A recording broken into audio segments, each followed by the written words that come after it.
So today I did something really interesting. Actually, this whole week. So my friend, she is on a quest to decrease her sugar consumption for 2 weeks. So I was like, oh, that sounds something really good. That's something I want to do too. And so I went along with her quest, and I've eliminated pretty much sugar out of my diet for the next 2 weeks. So this week's almost over, so there's 1 week left. And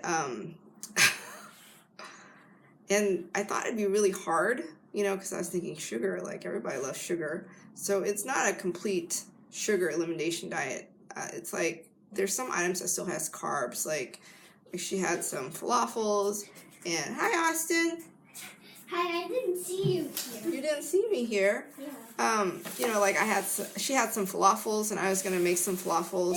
How much you came here at? I just got in, and then can you say hi, Austin? Hey.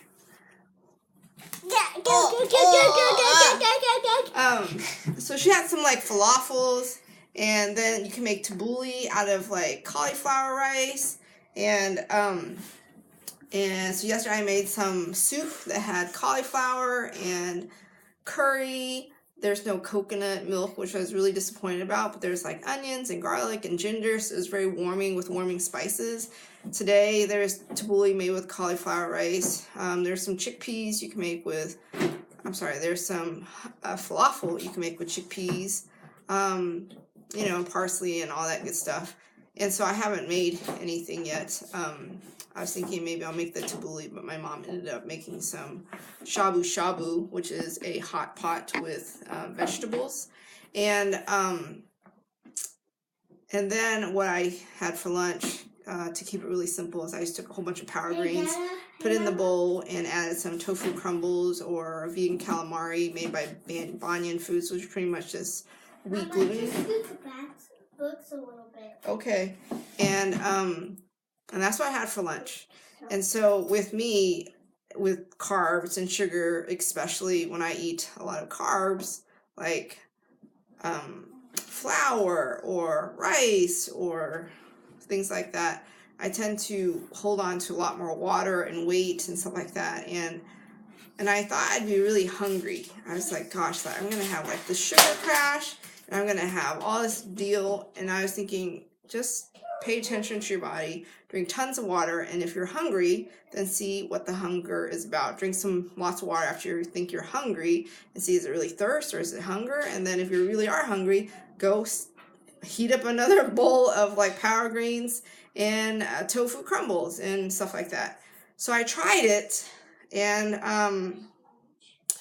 I haven't been craving sugar. Like, I always have chocolate at my desk. I have cookies in my other drawer.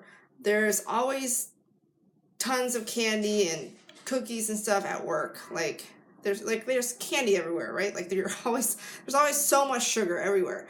And I was just like, oh my gosh, I'm going to be so tempted. It's going to be so hard. But it wasn't. And it wasn't because I made a choice and a commitment and a decision to eliminate sugar and carbs from my diet this week. It was actually because I was so busy this week working on things that truly mattered to me. I made time to journal a lot more than I usually do. I dug really deep into my fears. Like, I have all these money blocks, like all these blocks about money and finances and financial freedom and being able to do my soul elevated life coaching practice full time. Like, I had so much like blockage and so much baggage around it. And I did all this work with my coach this past Sunday, and then the rest of the week was spent a lot of time processing, journaling, writing a ton about breaking it down and watching my behavior, how I'm acting around money when it comes to like the topic of money, when it comes to talking with my clients about money.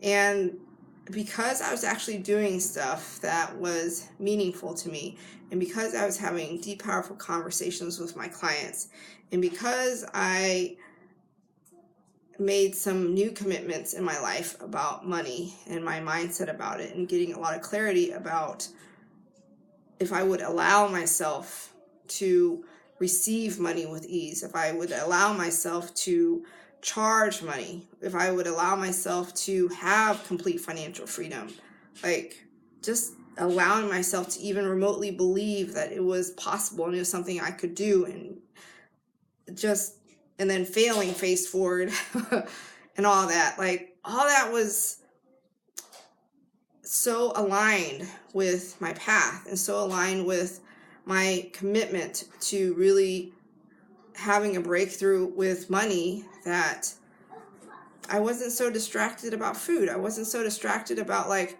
I don't want to deal with this, I'm going to go have a snack, because it wasn't an option. Like I made a commitment with my friend that we would focus on our eliminating sugar this week. So I didn't have that excuse. I didn't have that cop out. I couldn't just go, I'm going to go to my desk and eat some chocolate. I'm going to open this drawer and eat some cookies, because it wasn't even an option. The option was drink some water or go heat up some Power Greens and some protein. That was the option. And so then when that's the option, you're thinking, okay, are you really hungry? Or are you thirsty? Or are you looking for an excuse not to do the work there is to do?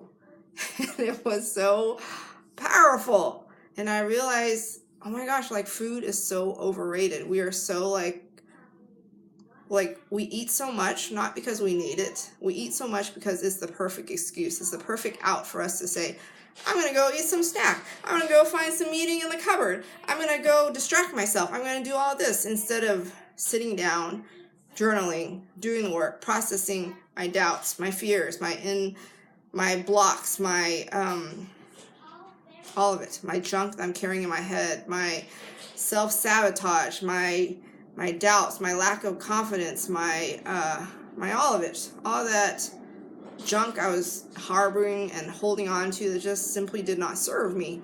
And when it was, okay, you can sit down and process and write and figure out what the heck is wrong with the stuff that is holding you back.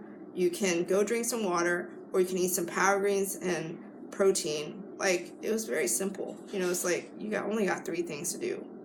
And so then it's just like, okay, I guess I will sit down and I will write and I will process and I will do what there is to do to figure out what all this heck is about, and then learn more about myself and any blind spots I have in my way. And it's been utterly freeing. It's been utterly refreshing. It's been a true gift, a true present. And so if you are on this mission with this New Year's resolution, if it's also this year for you to happen to also say, I'm going to take care of myself better this year. I'm going to prioritize my health and my vitality. And,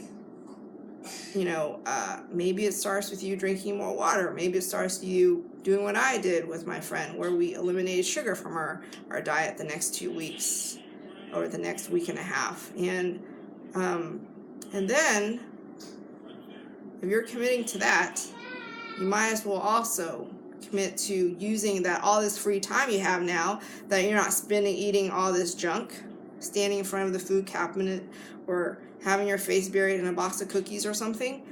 Now that you have all this free time, how about you sit down and you do some work, some soul work, some journaling work, some journaling practice, some meditation, something that is for your self-care, something that will get you centered and grounded again, something that will help you process all that junk you've been holding on to that has been manifested into this extra tire around your waist, or this flab on your back, or this extra baggage that you're holding on to that shows up on the scale, when it's actually also a lot of emotional junk that we hold on to that we refuse to process. And so doing all this with a combination of the watching the carbs and watching the extra calories and the mindless snacking, and doing